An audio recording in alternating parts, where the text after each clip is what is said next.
Olá, irmãos, graça e paz da parte de Deus, nosso Pai, e do nosso Senhor e Salvador Jesus Cristo. Nós estamos aqui, para a nossa última aula da carta de Paulo aos Coríntios, de 2 Coríntios. Estamos há mais de um ano, estudando 1 e 2 Coríntios. Mas hoje nós estamos encerrando esse estudo quando estaremos estudando o capítulo 13 da segunda carta. E antes de nós começarmos, vamos estar orando, pedindo a Deus que esteja nos ajudando, nos dirigindo, nos dando pleno entendimento da sua palavra.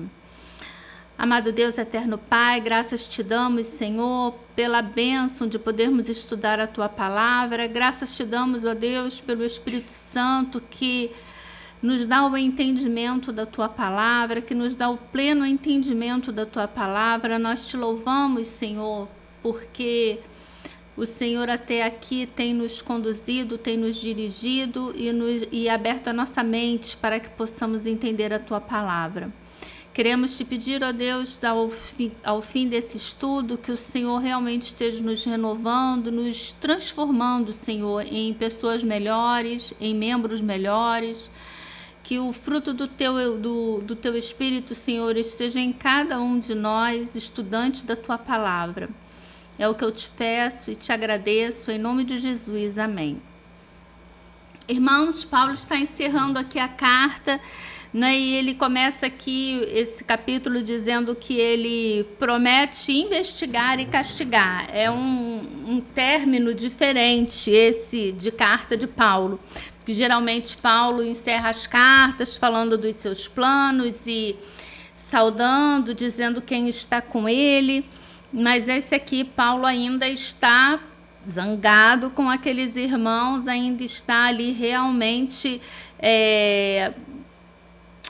admoestando aqueles irmãos com relação àquilo que ao modo deles se comportarem. E ele já começa falando aqui, a gente vai estar lendo o texto de acordo com a explicação nesse momento. Ele começa dizendo: esta é a terceira vez que vou ter convosco. Por boca de 2 ou 3 testemunhas, toda a questão será decidida. Já o disse anteriormente e torno a dizer como fiz quando estive presente pela segunda vez, mas agora, estando ausente, o digo aos que outrora pecaram e a todos os mais que, se outra vez for, não os pouparei. Posto que buscai provas de que em mim Cristo fala, o qual não é fraco para convosco, antes é poderoso em vós. Porque de fato foi crucificado em fraqueza, contudo vive pelo poder de Deus. Porque nós também somos fracos nele, mas viveremos com ele, para vós outros, pelo poder de Deus. Então Paulo ele começa aqui dizendo: olha, eu estou indo pela terceira vez ter convosco. É a terceira vez que Paulo vai até aquele local. Na verdade, a gente não tem uma sequência, porque o livro de Atos não registra, e aqui na carta também encerra-se aqui no versículo 13, então nós não sabemos se Paulo de fato conseguiu ir até a cidade de Corinto mais uma vez, não sabemos se ele mandou outra carta depois dessa, nós não sabemos o desfecho dessa situação toda. Mas fato é que Paulo está dizendo para aqueles irmãos que ele pretendia estar lá mais uma vez, e essa seria a terceira vez.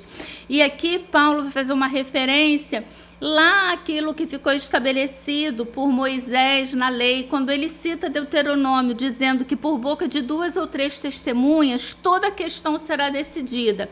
Paulo está se referindo aqui ao fato de que ele, pela terceira vez, estaria indo a Corinto. Então ele foi uma vez, ele pregou o evangelho, ele foi uma segunda vez, da onde ele saiu de lá humilhado, ele se deixou ser humilhado por aqueles irmãos, ele até vai falar isso, ele não usou o seu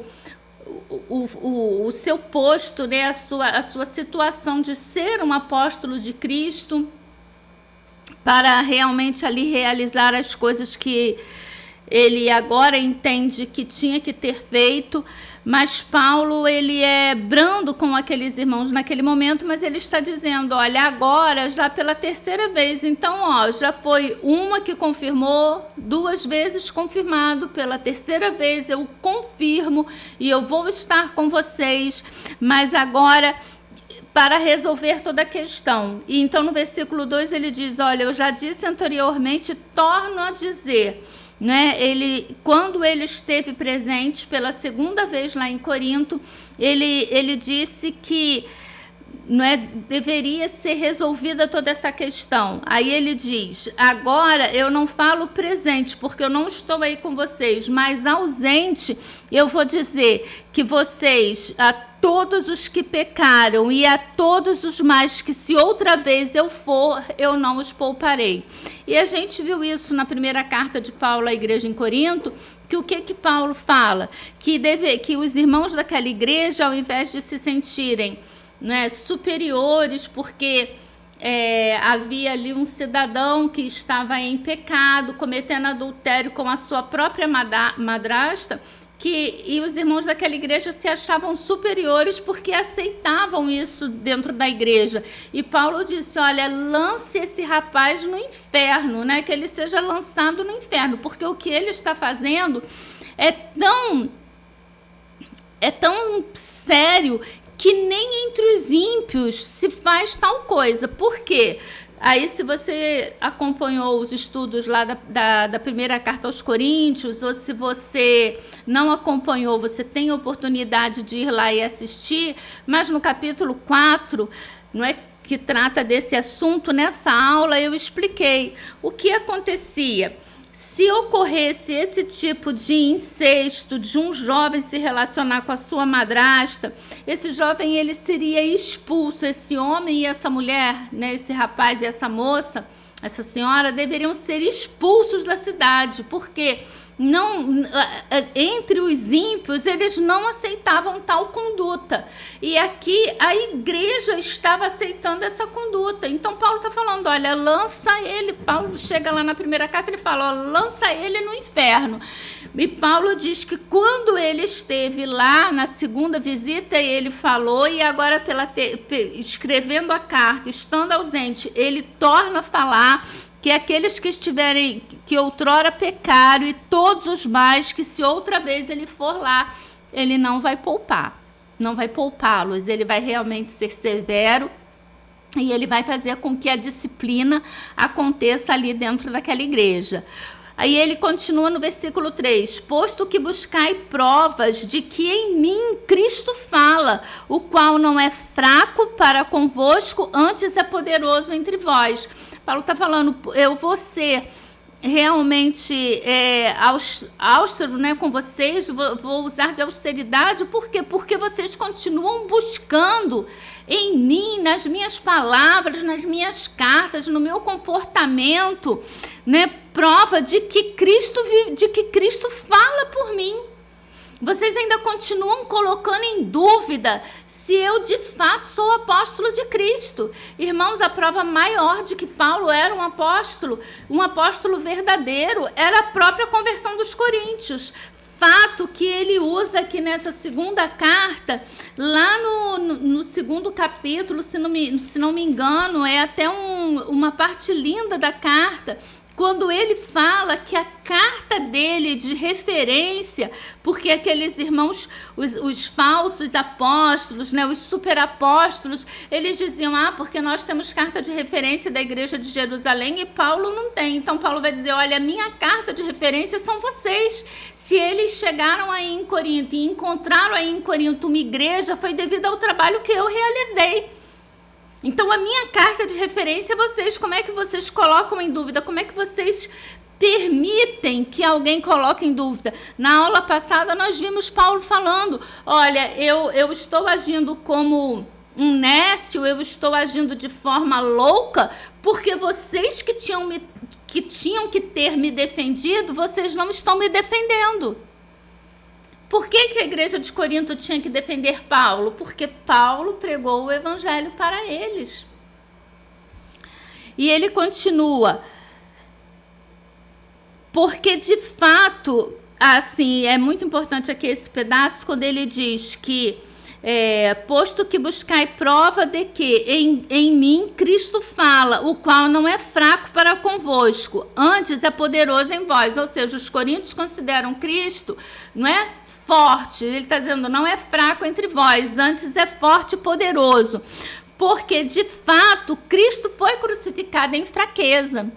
Cristo, ele se submeteu desde o nascimento, é o que nós chamamos dentro da teologia de estado de humilhação, porque ele não veio como rei, ele é o rei dos judeus, é o Messias enviado por Deus, mas ele não chegou num palácio, ele nasceu numa manjedoura, e ele viveu ali, não é, numa cidade pequena, que quando ele pregava o evangelho, as pessoas diziam, pode vir alguma coisa boa de Nazaré? Será que dessa cidade aí pode vir alguma coisa boa? Ou seja, eles achavam difícil que daquela região de onde Jesus se originava pudesse nascer alguma coisa boa. Então ele teve uma vida humilde e ele foi humilde até a morte, uma morte humilhante, a morte de cruz. Quem era crucificado? A pessoa que era maldita, maldito todo aquele que morre no madeiro. E essa foi a morte que Cristo se submeteu, a qual Cristo se submeteu. Então, Cristo, ele foi crucificado em fraqueza. Contudo, irmãos, o momento de maior fraqueza de Cristo foi o momento da sua maior força, foi o momento da sua maior vitória. Por quê? Porque ali na cruz, nesse estado de humilhação, ele vence a morte. E isso é algo que tem que ser entendido por nós ainda nos dias de hoje, porque nós continuamos buscando Cristo, assim como os magos, nos palácios. Nós continuamos buscando Cristo nas grandes, nas megas igrejas, seguindo pastores, não é, aí estrelas que têm não sei quantos milhares de seguidores. Nós ainda continuamos dando valor a essas coisas. Eu estava conversando essa semana e eu estava falando com uma pessoa que, no meu ver, se o apóstolo Paulo viesse ao mundo hoje, estivesse pregando hoje nas igrejas que temos, nós teríamos dificuldade, eu falo por mim, teríamos dificuldade de enxergar no apóstolo o grande apóstolo de Cristo, o grande apóstolo de Deus, o grande teólogo. A pessoa que é responsável, irmãos, pela cultura que hoje nós temos, a cultura cristã, onde junta a religião judaica, junto com o cristianismo. Paulo juntou ali a religião judaica, a cultura grega, né, ali a filosofia grega e ali a cultura romana. Esses três ingredientes, o judaísmo, o romanismo e o grego, eles estão juntos na nossa cultura hoje, que nós chamamos de cultura ocidental, onde a maioria é cristã, confessa Jesus Cristo como o único e suficiente Salvador. Tudo isso nós vemos tendo origem quando estudamos o livro de Atos, foi através das viagens de Paulo, é através dos escritos de Paulo que se formou muito do que temos hoje. E aí a gente vê que naquela ocasião as pessoas, os membros da igreja de Corinto olhavam para Paulo e pensavam, Paulo vive sendo açoitado, Paulo anda de navio e aí Deus não cuida do servo dele, porque toda vez ele sofre naufrágio. Paulo vive sendo preso, Paulo ele é uma pessoa encrenqueira, é uma pessoa que precisa fazer tenda para se sustentar. E aí começavam os questionamentos. E Paulo está falando, vocês olham para mim em fraqueza, não é? Mas eu sigo a Cristo. E Cristo, não é? Ele foi crucificado em sua fraqueza. Contudo, ele vive pelo poder de Deus, porque nós também somos fracos nele. Viveremos com ele. Mas vós outros, para vós outros, pelo poder de Deus. realmente só o poder de Deus é que podia fazer com que o apóstolo Paulo se sujeitasse a tudo que ele se sujeitou e se submetesse a essa igreja tão complicada. E aí ele continua dizendo: examinai-vos a vós mesmos se realmente estáis na fé. Provai-vos a vós mesmos, ou não reconheceis que Jesus Cristo está em vós, se não é que já estáis reprovado. Né? Paulo está falando, olha, examinem-se, não é? Se provem, se teste. Será que vocês não reconhecem Jesus Cristo dentro de vós? Ou será que vocês já foram reprovados? Ou será que, de fato, Cristo nunca esteve entre vocês? Será que, de fato, vocês nunca foram convertidos?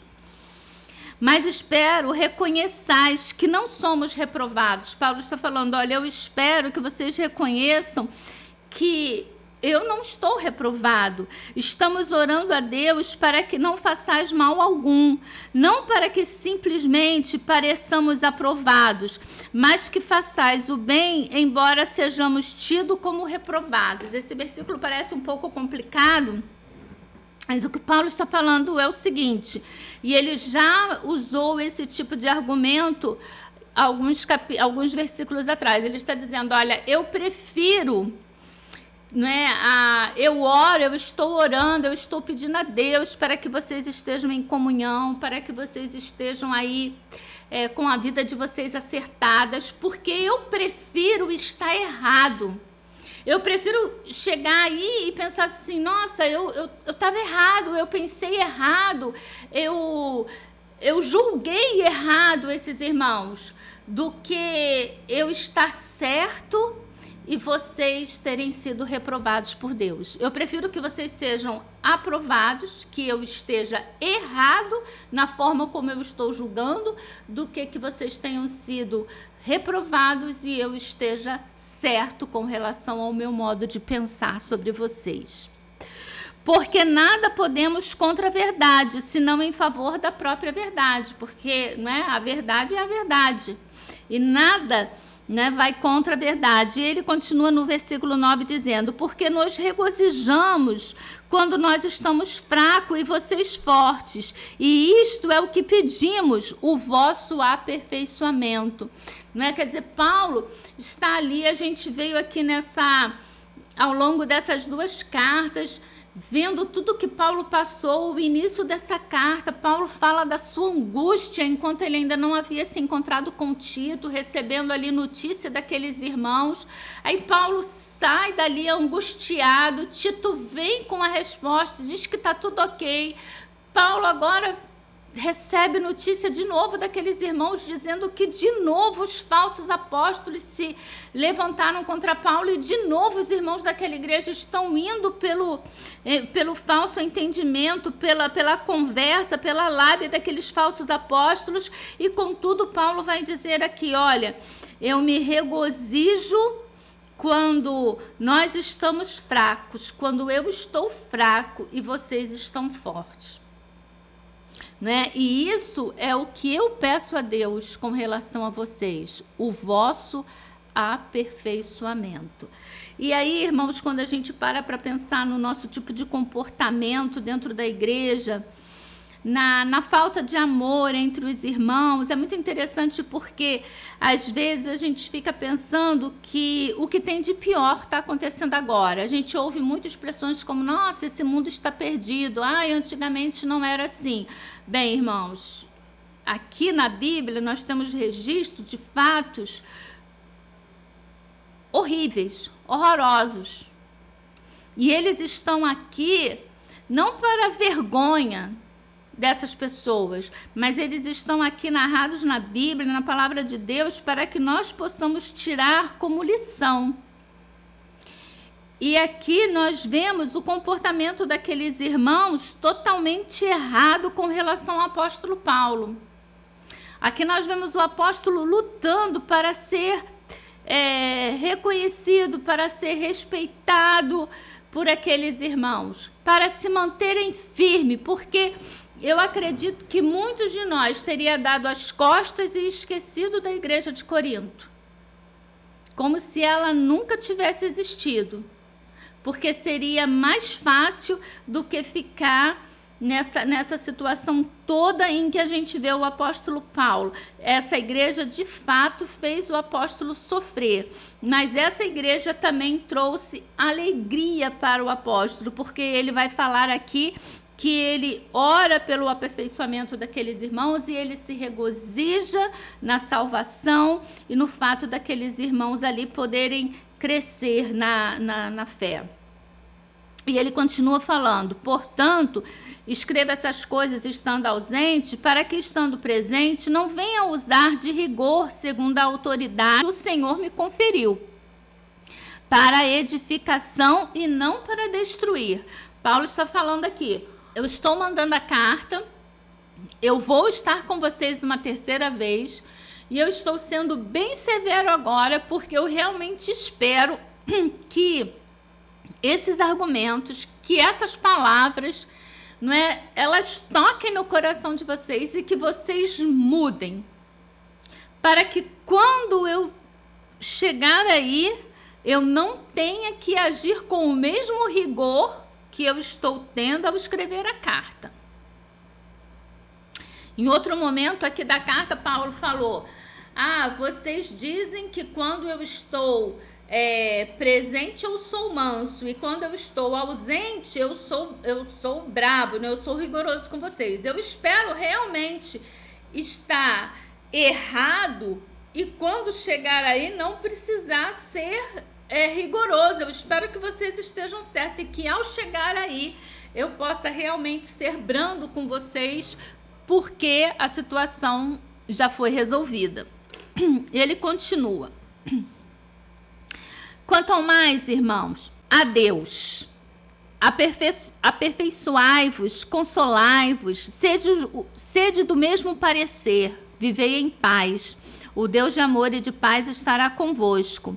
Saudai-vos uns aos outros com ósculo santo. Todos os santos vos saúdam. Paulo aqui está se referindo às pessoas que estavam com ele. Não é? Aqui é muito interessante quando ele vai encerrando, né? Porque ele vai dizer, aperfeiçoai-vos, ou seja, melhorem, não é? Busquem crescer, consolem-se uns aos outros, sedes de um mesmo parecer. Por quê? Porque essa era uma igreja dividida. Lembra da primeira carta aos Coríntios? Era uma igreja segregada. Um grupo dizia, eu sou de Paulo. Outro grupo dizia, eu sou de Pedro. Outro dizia, eu sou de Apolo. E um grupo, pior ainda, dizia, nós somos de Jesus Cristo. Ou seja, nós não seguimos a autoridade de ninguém. E era uma igreja dividida, era uma igreja onde não tinha paz, as mulheres não queriam usar o véu, quando eles falavam em línguas todo mundo queria falar ao mesmo tempo e o culto virava uma balbúrdia. Eles realmente ali, né, não tinham ali um critério, não tinha paz ali dentro deles. E Paulo está falando, olha, aperfeiçoai-vos. Paulo vai falar sobre os dons na primeira carta, que era uma forma ali deles se aperfeiçoarem nos dons. Paulo vai dizer, olha, escolhei com zelo os melhores dons e eu vos mostrarei um caminho ainda mais excelente. Por quê? Porque para a igreja de Corinto, o importante era o falar em línguas e o operar milagres e maravilhas. E eu tive a oportunidade de falar na aula passada, e eu repito nessa, que um dos grandes problemas da igreja de Corinto, irmãos, eram as manifestações dos dons espirituais. E a igreja achava que ela era the best, que ela era muito boa, que ela estava lá no topo, porque ela fazia manifestações dos dons espirituais. E, no entanto, ela era uma igreja que não reconhecia a autoridade do seu próprio pastor. Uma igreja que permitia o incesto dentro dela. E que se achava muito boa porque ela permitia aquilo ali no meio dela. Então, uma igreja que não entendia a questão da ressurreição. Alguns ali duvidavam que Cristo havia ressuscitado, e se eles duvidavam que Cristo tinha ressuscitado, como é que eles criam que eles iam ressuscitar? Então, são coisas que ali faltava fundamentos da fé, respeito pelas autoridades constituídas na igreja. Eles não respeitavam a ceia, porque Paulo vai dizer, né, ouço dizer que há entre vós dissensões, e que quando vos ajuntais para ceiar, há entre vocês contendas, porque uns comem demais e outros não têm o que comer. E Paulo vai falar, vocês não têm casa para comer e beber? Então, tinha muitos problemas a igreja de Corinto. E, no entanto, eles se achavam, irmãos, se achavam muito superiores. Por quê? Porque havia manifestação de dons espirituais.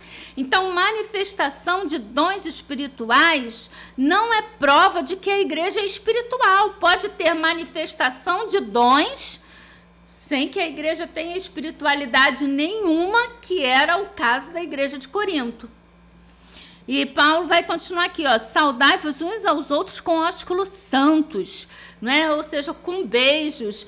Era uma igreja que Paulo está ali mandando que eles se saúdem com beijos. E aí algumas pessoas pegam isso e traz isso para ser uma doutrina dentro da igreja. Então, dentro da igreja, usa-se o sair beijando. Olha, irmão, se você quer beijar o outro, você fica à vontade. Mas porque você beija, não é que todo mundo seja obrigado a beijar.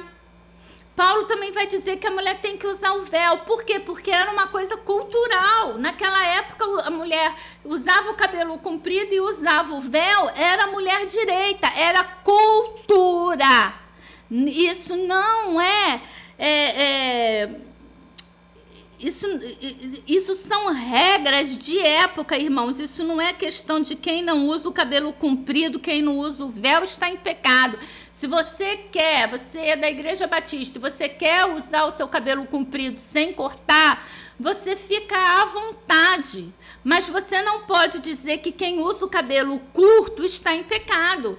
Se você quer vir para a igreja e você acha que você se santifica, que você está mais... que para você é melhor usar o véu, você pode usar o véu. O que você não pode é criticar quem vem para a igreja e não usa o véu. A gente precisa entender o que é cultural com aquilo que é de fato pecado. Paulo bate muito nisso ali na primeira carta. Por quê? Porque uns comiam determinadas coisas, outros não comiam, e aí quem não comia se achava mais santo, quem comia se achava mais santo. E Paulo vai dizer, não tem mais maior santidade nem menor santidade no fato de comer e de não comer. Paulo vai estar trabalhando isso. Então, eu achei interessante a gente pontuar, porque algumas... uma ou duas denominações, pelo menos que eu conheço, tem essa questão aí da saudação com ósculo santo, que era um hábito até hoje. Algumas cidades ali daquela região ainda o têm por hábito, os homens se beijarem. E aí Paulo encerra com a bênção, a graça do Senhor Jesus Cristo, o amor de Deus, a comunhão do Espírito Santo, seja com todos vós. É uma das bênçãos apostólicas mais conhecidas, que encerramos realmente os nossos cultos com essa bênção. E a partir aqui desse momento, ela passou a ser muito divulgada e conhecida. Paulo sempre encerra as suas cartas com bênçãos, não é parecida com essa, mas essa é uma das mais usadas. E o interessante para a gente citar aqui é que mesmo no Novo Testamento, não citando a Trindade, não existe o termo Trindade, mas aqui nós vemos Paulo fazendo a citação, olha, a graça do Senhor Jesus Cristo, então o Filho, o amor de Deus, o Pai, e a comunhão do Espírito Santo seja com todos vós. Paulo está citando aqui o Filho, o Pai e o Espírito Santo, todos na mesma linha, na mesma sequência, sem dar ênfase para ninguém, o que seria pecado se a Trindade, os três, não estivessem na mesma posição, que é o que defendemos no estudo da Trindade, que é um ser, um Deus, com três essências, Pai, Filho e Espírito Santo, mas os três, eles têm ali... devem ser adorados, exaltados, louvados da mesma forma. Uma coisa que a gente tem por hábito dizer e que é bom a gente corrigir, é porque geralmente a gente fala assim, a primeira pessoa da Trindade, a segunda pessoa da Trindade, a terceira pessoa da Trindade. Se eles têm a mesma essência, então não existe primeira, segunda e terceira pessoa. Né? Esse é só uns detalhezinhos que fica aí para nossa observação. Mas eu agradeço a vocês que estiveram estudando conosco, não é? Essas duas cartas são estudos realmente abençoados, que acredito que abençoaram a vida de vocês da mesma forma que abençoou a minha. No nosso próximo estudo, nós estaremos iniciando a carta de Paulo à igreja em Tessalônica, e eu espero contar com a presença de vocês aí assistindo, né? Se for possível, você divulga, você deixa um like aí, que nunca é demais, um comentário, e nós nos vemos em breve.